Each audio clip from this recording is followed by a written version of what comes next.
तो जब उन्हें नजरबंद से छुटाए तब वहां से निकलकर अहमदाबाद से वो दीप बंदर पहुंच जाते हैं श्री जी के पास में। जब दीप बंदर पहुंच जाते हैं तब उस समय फिरंगी शासन चल रहा था।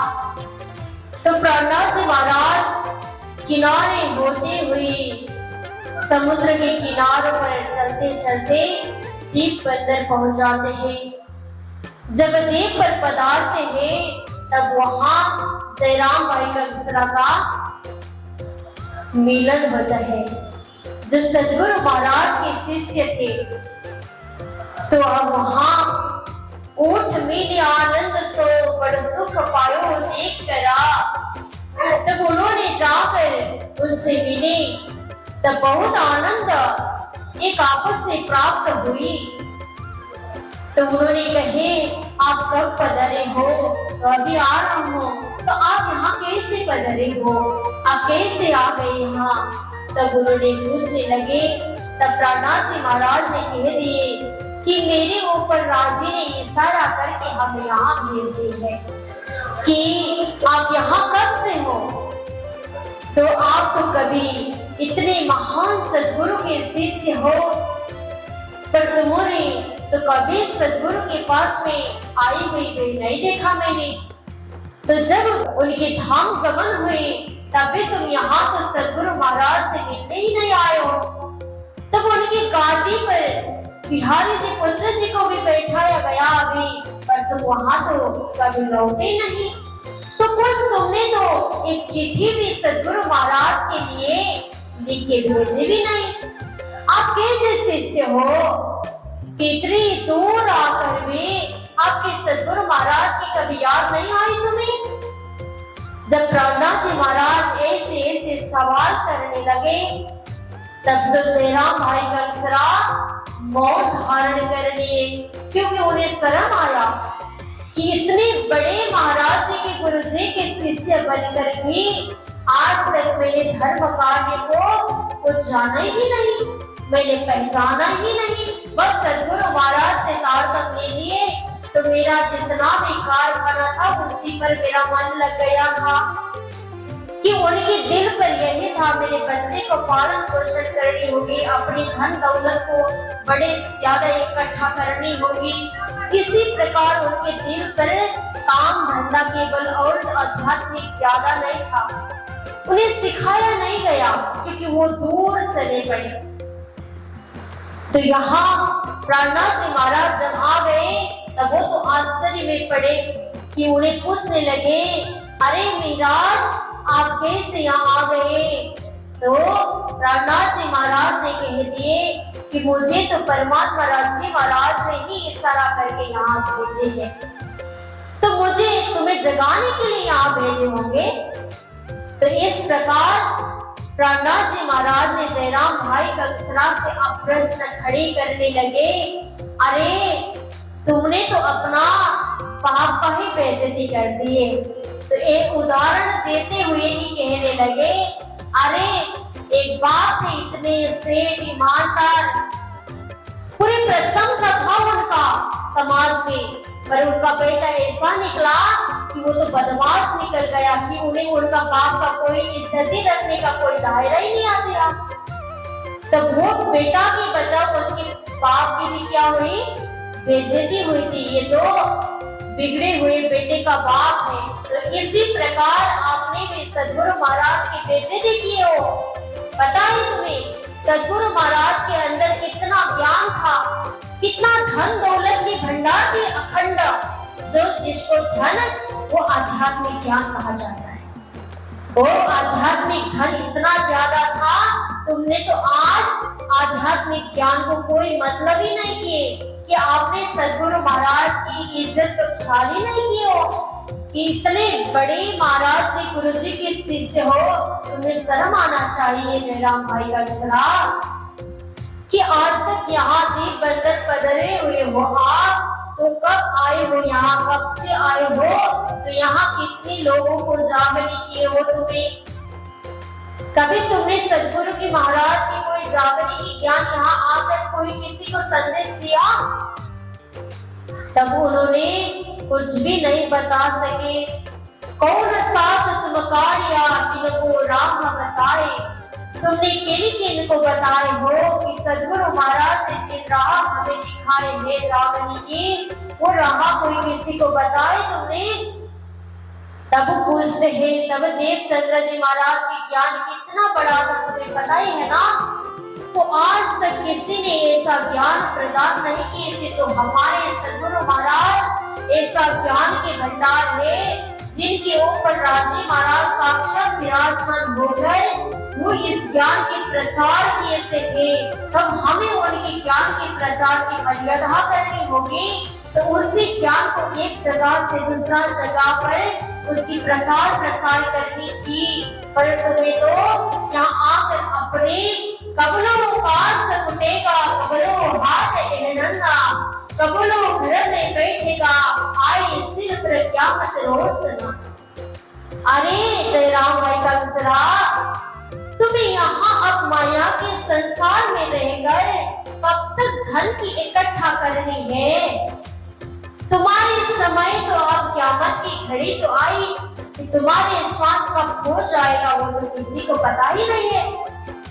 तो तुम्हारी ऐसी घड़ी आई है तुम्हारे सिर पर तुम्हें कभी भी शर्म नहीं है, पर तुम्हें उस चीज की ध्यान भी नहीं रहेगी। अरे कब तक जरा भाई कंसरा बर्तन को कब तक उठोगे? उनका तो भाड़ा का फैक्ट्री था। तो इसलिए प्रहलाद जी महाराज ने उसी उदाहरण देते हुए कहे, तुम्हारी इस बर्तन के भाड़ा को कब तक चलाते रहोगे? कबलों हाथ है एहरना, हाथ में हथौड़ा लेकर उस एहरन को कब तक कूटोगे? कब तक मारते रहोगे? कबलों घर में बैठेगा, कब तक घर पर रहोगे? तुम्हारी तो आत्मा कोई परमात्मा की पहचान ही नहीं कर पा रही इस वजह से। तो तुम्हें अपने सिर पर आई हुई क़यामत की घड़ी तो देखनी होगी, जो परमात्मा को पहचाननी तो होगी ना। तुम्हें संसार में बैठकर ऐसी नहीं करना चाहिए। एलन को हाथ की हथौड़ा से तुम कब तक मारते रहोगे?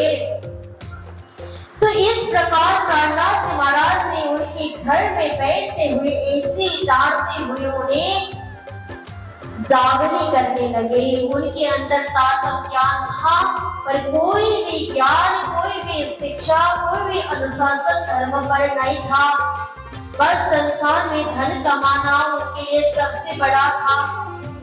तो बेटा को बड़े बनाना और घर में पत्नी को खुश बनाना उनके दिल पर इतना ही रहा था।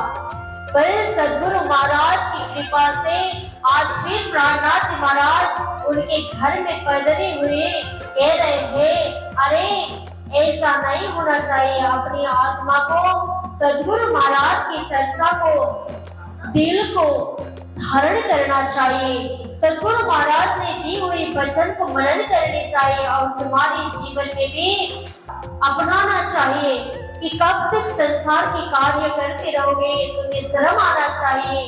तुम्हें शर्म नहीं लगा? मुझे तो तुम्हें देखकर शर्म लग रहा है, क्योंकि मैं भी सदगुरु महाराज के शिष्य हूँ और तुम भी उसी शिष्य हो। पर मैं तो तब तुम्हें देख रहा हूँ और मुझे तो बहुत शर्म आ रही है। पर भी तुम्हारी घड़ी तो है, क़यामत की घड़ी आ रही है। देखो तुम कब तक संसार में ऐसे रहोगे? कोई ना अघाय ही नहीं इंटर में।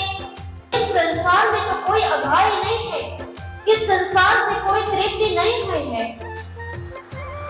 तो इस प्रकार में प्रहलाद जी महाराज ने समझाने लगे कि उदाहरण देने लगे। संसार में कुत्ता को तो देखे हो ना,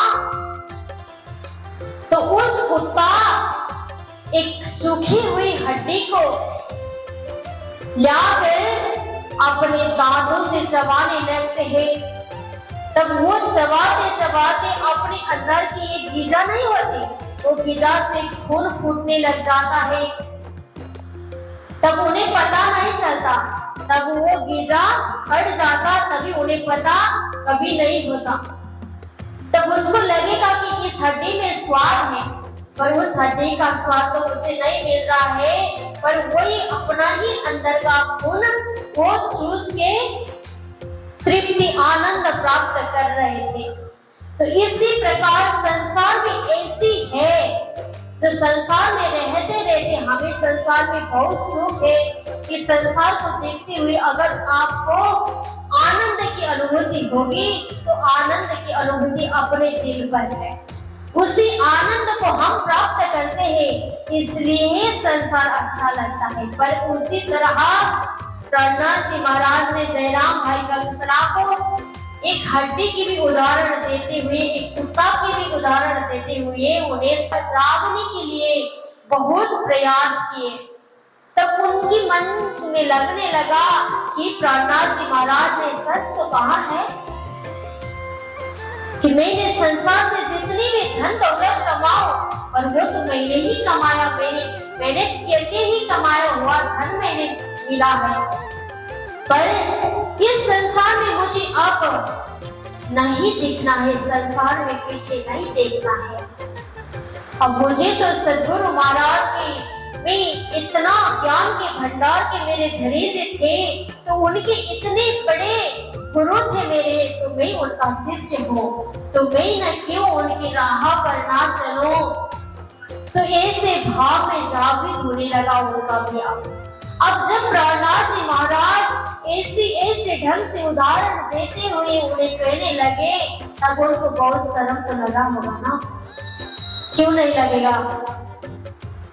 तो इस प्रकार फिर प्रहलाद जी महाराज से उन्हें निवेदन करने लगे, प्रहलाद जी महाराज आप बहुत दूर से आए हो, पर आपने कुछ प्रसाद भी तो लेनी होगी, तब आप आराम भी तो करनी होगी। प्रसाद सबने लिया कि कहीं मोड़ने की अरजा, हम न आई तो मोड़ने हमारी तो और करजा। देखो प्रहलाद जी महाराज और सब सुंदर शाह ने प्रसाद ले लिए। तब फिर जयराम भाई कंसरा ने कहे, प्रहलाद जी महाराज अब थोड़ी देर आप विश्राम करिए, तब आराम करिए। अब इतने दूर से थके हुए हमारे घर में आए हो, तो थोड़ी देर आप आराम करने के लिए उन्होंने कहा। फिर प्रहलाद जी महाराज ने उन्हें डांटना पड़ा, क्योंकि कह दिए हम ना आए तब पौड़ने, मैं यहाँ सोने के लिए नहीं आया हूँ, मैं यहाँ पौड़ने के लिए नहीं आया हूँ, मैं तो यहाँ हमारी तो और गरज है, मेरी तो यहाँ तुमके लिए ऐसी संसार के लिए परिचर्चा करने आया हूँ कि तुम इतने महान गुरुदेव के शिष्य हो कि उनकी महिमा कैसे हमें कहे के तृप्त हुए। ऐसे महान आत्मा के शिष्य होते हुए तुम्हें शर्म नहीं आती कि मैं यहाँ पढ़ने के लिए नहीं आया हूँ, मैं तो यहाँ तुम्हें जगाने के लिए आया हूँ। बोले कृष्ण कन्हैया लाल की। तो इस प्रकार प्रहलाद जी महाराज ने अब पूरी उन्हें जागने के बाद में भी उन्हें सोने नहीं दी, कि उनके मन में तो लगाना कि मैं अब इस राह पर नहीं चलो, कि मेरी सद्गुरु की राह पर चलो, संसार की राह पर चलो, तो धन दौलत में फंसाओ, तो बच्चे के दौलत में फंसाओ, तो सारी चीज में फंसने की व्यवस्था होगी, तो मैं अब इसकी यही स्थगित करूं। तो उन्होंने के दिल में तो आ रहा था, पर प्रहलाद जी महाराज जोर जोर से उन्हें जागरण करने लगे कि उन्हें बहुत गुस्सा आया कि इतना महान सद्गुरु के शिष्य होते हुए भी यहाँ दीप बंदर में दूर आकर बैठे, फिर अपने धर्म की कुछ मतलब ही नहीं था। इसलिए उन्हें बहुत ऐसा जगाना पड़ा, उनको बहुत डांटते हुए जगा लिए उन्हें। तो प्रहलाद जी महाराज ने वो तो किसके लिए कहे थे कि वो तो जयराम भाई कंसरा के लिए ही कहे थे कि जयराम भाई कंसरा माया में फंसने की कोई भी आवश्यकता नहीं है।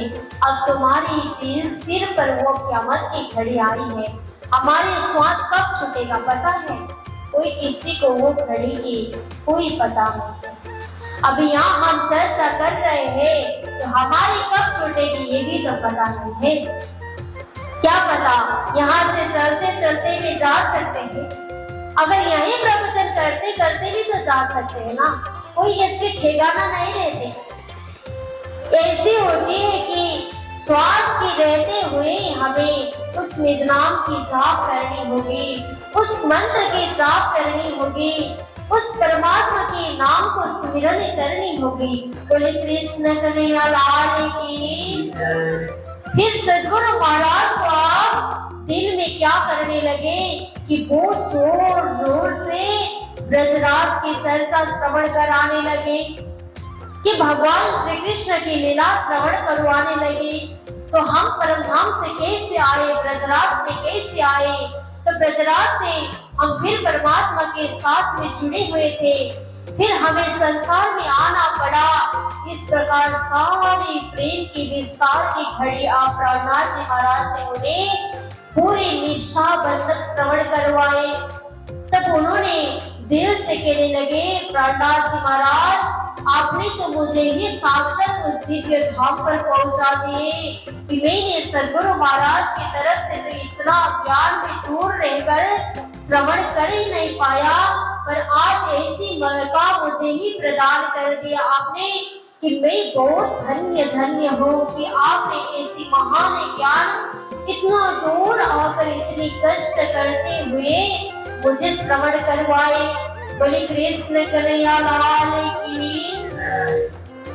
तो सदगुरु महाराज अब दीप बंधन में 2 साल तक रहकर उनको आत्मा की जागनी करवाई थी।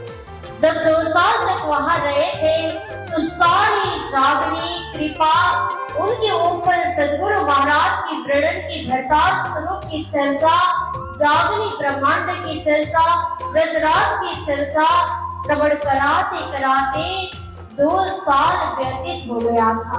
बोले कृष्ण कन्हैया लाल की। अब जयराम भाई हाथ जोड़कर प्राणनाथ जी के पांव में पड़ते हुए कहे कि अब इस माया में मैं वापस नहीं लौटने वाला हूँ। आपने मेरे नजरे खोल दिए प्राणनाथ जी, मेरा तो नजर बंद था, जन्म तो अंधा था ना, पर संसार में आकर पूरी परमात्मा ने जागरण किए थे।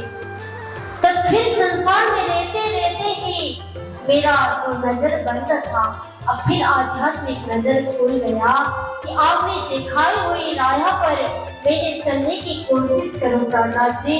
ऐसी कृपा हमारे ऊपर सदा हमेशा रहे। ऐसी प्रकार प्राणनाथ जी के साथ में उन्होंने बातचीत की। तब फिर उन्होंने कहे कि अब ये संसार की मेरी जो धन दौलत है ना प्राणनाथ जी महाराज, जो मेरी कारखाना है ना, ये सारी कारखाना भी मैं अपने बेटे के ऊपर सौंप देता हूँ। अब मैं इस कार्य से मुक्त हो जाऊंगा, अब मुझे कुछ भी करना नहीं है। उन्होंने उसी समय प्राणनाथ जी महाराज के साथ में ही संकल्प ही कर दिए। देखो कि गुरु की कृपा अगर हो जाए हमारे ऊपर तो संकल्प करने में भी कोई देरी नहीं हुई। ऐसी कृपा उनके ऊपर हुई जो 2 साल में ही उनकी पूरी नजर खुली कि तारतम के ही बैठा कर हमें वो नजर नहीं खुल पाई, तो उसमें सत्संग की जरूरत पड़ जाती है। सत्संग ऐसी चीज है जो हमें परमात्मा की राह पर जुड़ाने से उनसे मिलवाते हैं सत्संग। तो सत्संग की अगर हम मर्म की चर्चा की परिचर्चा अगर हर श्रवण करें तो हमारे जीवन में परमात्मा से जुड़ जाता है। चाहे आप गृहस्थ रहकर परमात्मा से जुड़ सकते हो कि जयराम भाई को तो इस कारण प्राणनाथ जी ने डांटना पड़ा कि वो तो तारतम श्रवण करते हुए भी उनको जागनी नहीं हो पाई, क्योंकि उन्होंने सदगुरु महाराज की मर्यादा ही न रखे कि कभी उन्होंने तो जामनगर जाने की भी तो कोई बात ही नहीं की, तो संसार की दौलत से और कुछ नहीं रखे थे उन्होंने। इसलिए प्राणनाथ जी महाराज ने उन्हें डांटना पड़ा। वो कभी भी सत्संग में उपस्थित ही नहीं रहते थे। तो जीवन में सत्संग ना हो तो उनके जीवन का भजन बिना सब नरक है। बचे बचे मने माही एक आत्मधनी पहचानिए, निर्मल होना यही उपाय कहा गया है।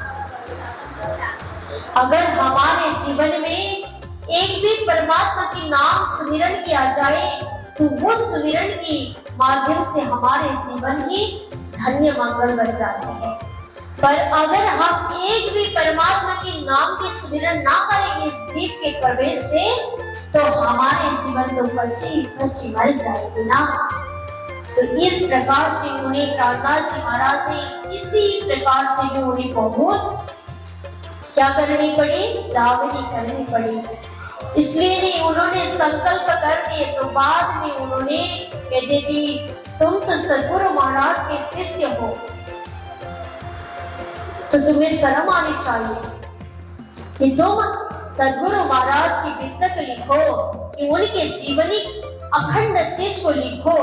तो उन्होंने करुणावती कृत वित्त तारतम सागर उन्होंने ही लिखा है।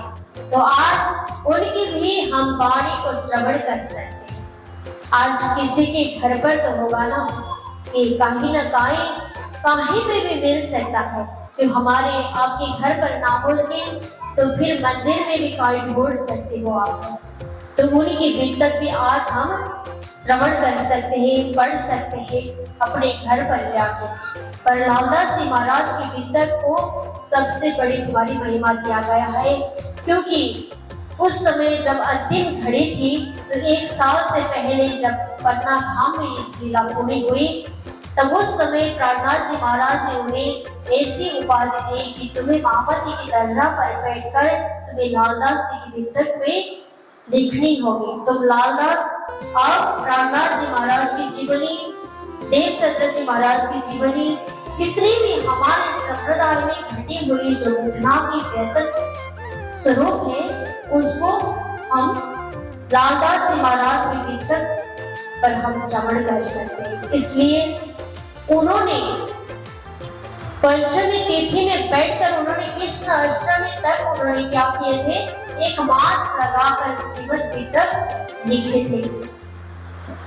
तो इसी वित्तक हम इस श्रावण मास में कृष्ण अष्टमी तक श्रवण करते हैं। बोली कृष्ण कन्हैया लाल की।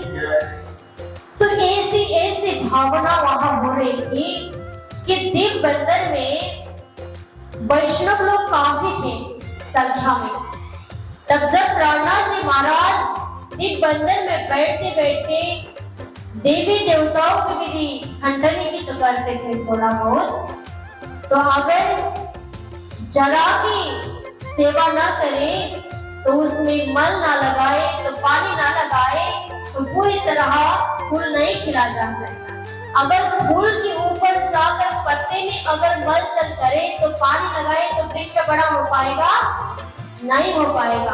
पेड़ कभी बड़ा नहीं होगा कि जब हम पत्ते में पानी डालें, तो मल भी पत्ते में लगाए, इससे कभी वृक्ष बड़े होने वाला नहीं है। इसलिए ऐसे प्रकार उन्होंने कह देते थे कि तुम लोग भगवान श्री कृष्ण की अर्जी करोगे, तो उनकी सेवा करने से पूरे देवी देवता भी खुश हो जाएंगे। अगर आप भगवान श्री कृष्ण की ना अर्जी करते हो, अर्जी ही नहीं करते हो, उनकी वंदना ही नहीं करते हो, तो और देवी देवता की सेवा करने से कोई फल प्राप्ति नहीं होगी। इस प्रकार वो कह देते थे। तो लोगों को लगता था कि ये तो खंडनी करता है देवी देवता की। तो ऐसे खंडनी नहीं किया जाता था। बोले कृष्ण कन्हैया लाल की। तो हम प्रणामी होते हुए भी सबको प्रणाम तो कर सकते हैं ना। भगवान श्री कृष्ण को हम पतिव्रता रूप से मानते हैं। ये नहीं है कि हम और के प्रसाद ग्रहण करते हैं, ये नहीं, पर हम सबको प्रणाम कर सकते हैं। अगर ऐसी हो तो कोई किसी से काम पड़े तो हम बात ना करें। अपने पति से सबसे तो पूर्ण हो जाएगी, पर हमारे पति की भी तो कोई फ्रेंड होंगे, साथ ही सखा होंगे, तो उससे बात ना करें तो हमारी काम बन जाएगी। कभी कभार तो कोई किसी का सहारा भी तो लेना पड़ेगा। तो सबको प्रणाम करते हैं हम, पर हमारे इष्टा कौन है? भगवान श्री कृष्ण है। तो हम हमारे भगवान श्री कृष्ण को एक स्त्री के भाव से हमारे भगवान श्री कृष्ण को पति के दायरा देकर सेवा करते हैं। तो इसलिए हमारे संप्रदाय में ऐसी कोई बाहर के लोग निंदा भी कर देते हैं कि ये प्रणामी होते हुए हमारे देवी देवता को नहीं पूजते। ये नहीं है बात कि हम भगवान श्री कृष्ण की सेवा करते तो सारे देवी देवताओं भी खुश रहते हैं, तो वो आप भी खुश होकर हमारे ऊपर कृपा करने लग जाते हैं। बोले कृष्ण कन्हैया लाल की। तो इस प्रकार समझाते थे, पर वहाँ के वैष्णव लोगों को दिल में लगा कि सच में ये संत जो कहाँ से आए हमें पता नहीं है, पर ये तो देवी देवताओं की खंडनी कर देते हैं। ऐसे भाव से उन्होंने जाकर चुगली करने लगे। जब उस समय चुगली करने के दरवाजे पर पहुंच जाते, तब एक हुकुम स्वरूप की दीदार हो जाती, तो चौकीदार के रूप में हुकुम स्वरूप वहां खड़े हो जाते दरबार पर। तब उन्होंने कह दिए कि कभी तुमने ये से साधु संत देखे हो कि वहां जाकर तुमने श्रवण किए उनकी चर्चा? तब वो चुगली करने वाला था, वो तो किसी का शिकायत करने वाले थे, तो उन्होंने कोई चर्चा सुन के वहाँ दरवाजा पर चुगली लगाने नहीं गए थे। उन्होंने तो ऐसे ही जाकर चुगली लगाने के लिए पहुंच गया। तब दरबार में वो चौकीदार ने कह दिए, अगर तुम किसी की देखते हुए चुगली कर रहे हो, वो साक्षियां तुमने देखा हो, तो उसी का तुम्हारे यहाँ इज्जत मिल जाएगा, तो उसको दंड मिल जाएगा। पर अगर तुमने सुनी हुई बात पर यहाँ आकर कोई किसी की शिकायत किए, तो तुम्हें ही सजाएं मिल जाएगी, तो तुम क्या करोगे? तब वो वहां से भाग गया। बोले कृष्ण कन्हैया लाल की।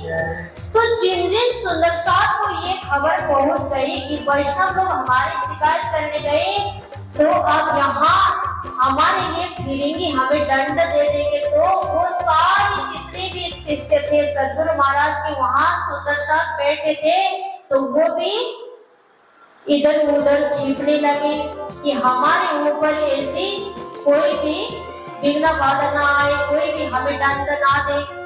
तो ऐसे भाव से इधर उधर छिपने लगे। तो जय राम भाई का दूसरा बिना ही डरे सदगुरु महाराज के पास में प्रहलाद जी के साथ में बैठकर चर्चा श्रवण किए। बोले कृष्ण कन्हैया लाल की। जब उन्होंने ऐसे धर्म पर निष्ठा की, तब पहला क्या करते थे? पहले संसार में डूबे हुए थे, संसार के धंधा करते थे। अब कुछ भी यहाँ उन्हें प्रभाव नहीं करेगा अगर मेरा शरीर कोई किसी के माध्यम से ही खो जाए। बोले कृष्ण कन्हैया लाल की। तो उनके अंदर ऐसी भाव प्रकट हुई कि मेरे सदगुरु महाराज के अगर मेरे धर्म प्रति मेरी निष्ठा हो, तो मैं मरने के लिए भी तैयार हूँ। तो धर्म के लिए इतनी उन्होंने अपने जीवन को ही दान दिए। पर वो चुगली लगाने वाले जो चुगलखोर था, वो वापस लौटने की खबर मिली ना, तब ये खबर उन सुंदर साथ को मिली जो सुंदर साथ छिपे हुए थे। उस दिन चर्चा में प्रवेश नहीं हुए थे प्रहलाद जी के। तब एक ही अकेले जयराम भाई का दूसरा धर्म के लिए प्रहलाद जी आसन पर थे, तो वो नीचे बैठकर चर्चा श्रवण कर रहे थे। दोनों ही थे, पर हुकुम स्वरूप ने चुगलखोर को तो वापस लौटा दे। तब उनको ये खबर ही आई कि जो चौकीदार थे ना, वो चुगलखोर को तो वापस भेजे, उसकी बात सुनवाई नहीं हुई। पर ये बात सुन के फिर जिन सुंदर साथ छिपे हुए थे, तो सब सामने आकर प्रहलाद जी से माफी मांगने लगे कि हमसे गलती हो गई, कि हमारे अंदर दृढ़ता भाव ही प्रकट नहीं हुई कि धर्म के लिए हमारे साक्षी जो है दिल घबरा गया कि हम डर के मारे भाग गए। बोले कृष्ण कन्हैया लाल की। प्रहलाद जी महाराज बोल के हंसी उड़ाने लगे। अगर आपके अंदर धर्म की निष्ठा ना हो, श्रद्धा भाव की निष्ठा ना हो, तो दृढ़ विश्वास भी ना हो, तो ये धर्म करके तुम क्या कर रहे हो?